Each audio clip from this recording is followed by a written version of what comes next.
Bonjour les amis. Alors aujourd'hui je suis venu voir la serre de Toto. Vous vous souvenez, il y a 4 mois, on avait fait une vidéo sur la nouvelle serre de Toto. Il y avait tout un tas de systèmes qui comptaient, qu'il allait essayer. Et maintenant c'est un peu le bilan.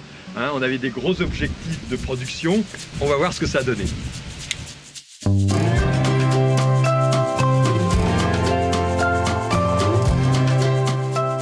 Alors Toto, comment vas-tu? Pour moi, ça y est, c'est la récolte. Regarde, tu vois, elle est belle celle-là aussi. Alors c'est marrant parce que tu as vu, c'est une double. Il y avait deux fruits au départ. C'est très marrant, avec les tomates, tu as des formes complètement insolites. Oui, tout à fait. Donc ça a bien donné. Mais on n'est pas aux 140 kilos. Non, bon. Moi j'en suis à une quarantaine de kilos. Bon, c'est déjà pas mal. Je récapitule, il y a 7 pieds. Ouais. Dont un pied de tomate cerise. On va y revenir parce que c'est important. Donc 7 pieds sur 9 mètres carrés. Oui. Une petite allée centrale. Oui. Un système pour tutorer avec le treillis soudé. Ouais. Comment ça s'est passé tout ça? L'expérience d'une saison, c'est quoi? Alors, il y a plein de choses, mais le treillis soudé, c'est très bien pour le début. Mais après, c'est une vraie bêtise. Parce que ça t'empêche de te relever pour cueillir les tomates. Ah oui. Le problème, quand on passe dessous, après, pour aller cueillir une tomate, c'est impossible. Donc, vraiment, je pense qu'il mastique quand même. Ah non, mais ma femme est très souple, mais franchement, c'est impossible.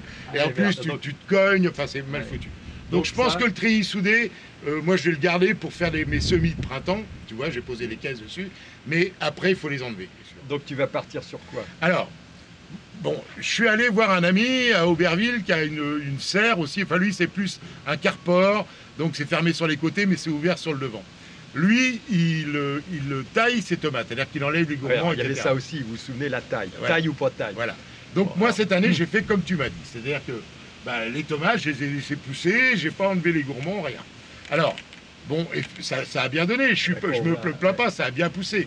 Mais le problème, c'est que pour aller cueillir, c'est toujours le même problème. C'est la forêt vierge. Je pense que vous allez pouvoir regarder, c'est vraiment la forêt vierge là-dedans. Donc, l'année prochaine, je vais faire autrement. C'est-à-dire que je vais planter d'abord mes tuteurs. Je vais passer des fils, comme mon ami m'a expliqué, passer des fils pour en haut. Et je vais enlever les gourmands au fur et à mesure et je vais faire grapper mon pied de tomate autour.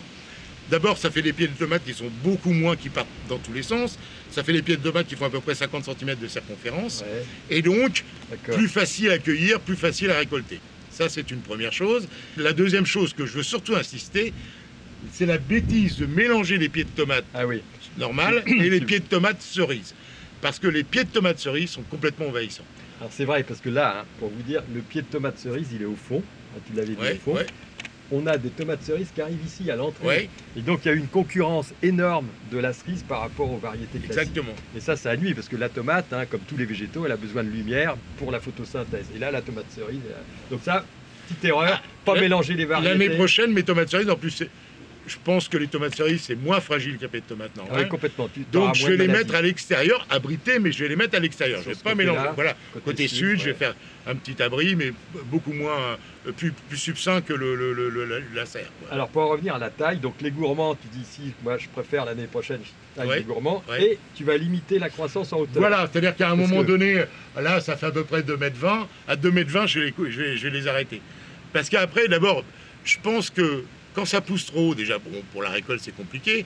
Et puis, le volume d'air qu'on va laisser libre, ça va être bien pour renouveler, pour les pieds de tomates. C'est vrai, c'est l'avantage de ta serre. Je l'avais dit d'ailleurs, elle est très haute, mais justement, c'est bien. Tout ce volume ouvert permet une bonne ventilation, une bonne aération.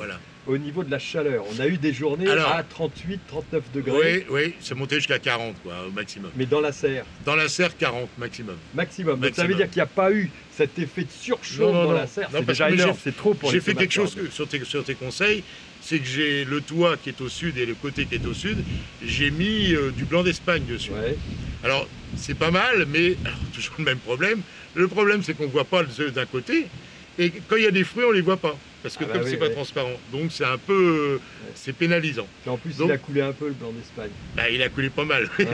C'était pas du blanc d'Espagne, ce labiole. Non, c'est vrai.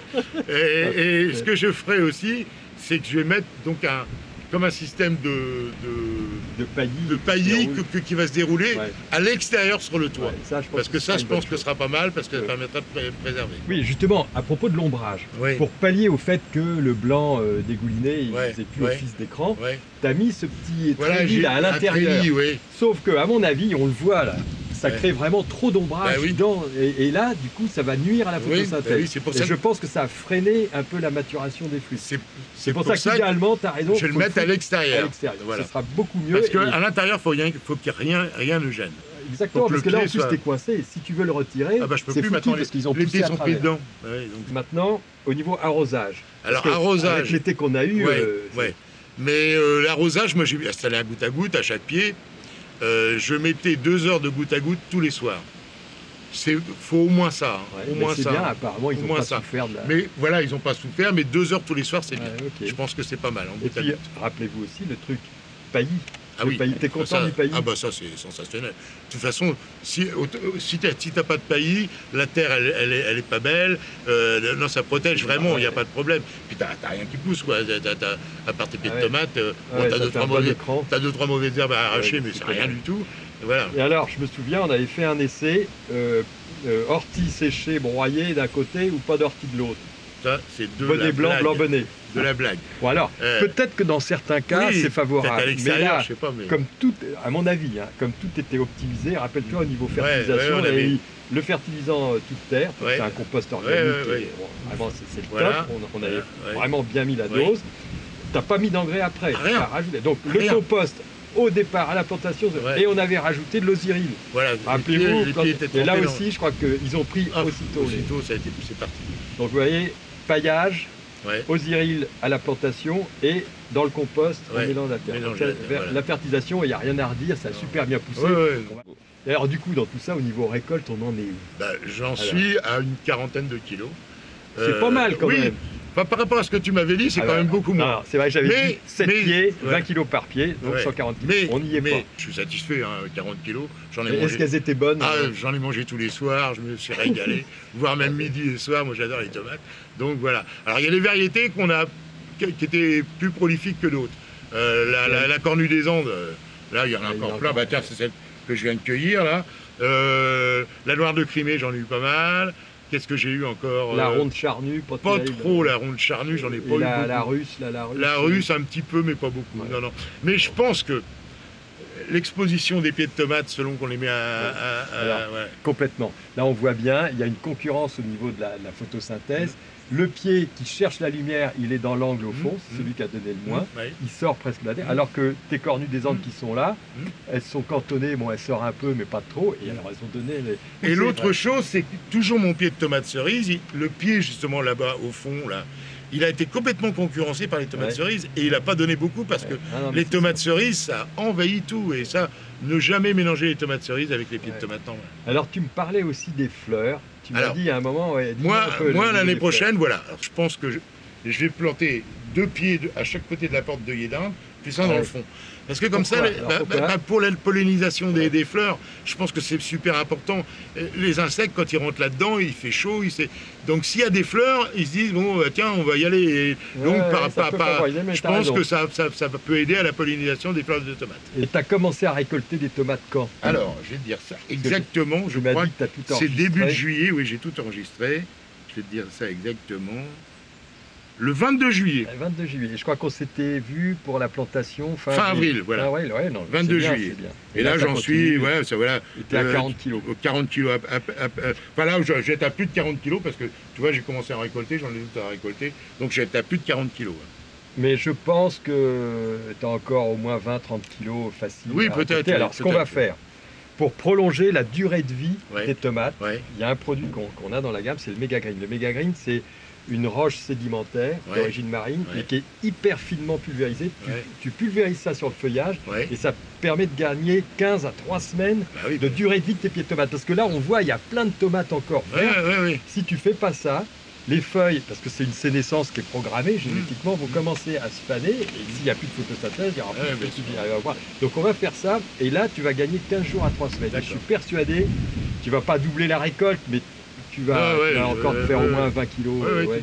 Alors, sinon, côté sanitaire, est-ce que tu as eu des symptômes de démarrage de maladie Rien. ou autre? Rien du tout. Ça, c'est Rien du tout. Bah, y a tu pas, diras, c'est pas une année. C'était pas une année, mais le fait que ce soit pas à l'eau, justement, parce que le problème des tomates, c'est que ce soit qu'elles prennent l'eau. 100%. Voilà, là, il n'y a pas, du tout. Rien. Pas d'attaque d'insectes, de bouches blanches, les avéroïdes. Donc ça, c'est bien, c'est sain. Ça veut dire que c'était dans de bonnes conditions. Bon, écoute Toto, c'est génial parce que vraiment on a du vécu, hein, parce que souvent on lit les bouquins, il y a tout ça. Là, tu l'as vécu, tu as une expérience, je trouve que c'était passionnant, mais vous aussi, dites-nous qu'est-ce qui s'est passé cet été au niveau culture de vos tomates. Envoyez-nous vos commentaires, vos critiques, comment vous faites vous. Allez, ciao les amis et bonne récolte de tomates. Au revoir. Au revoir.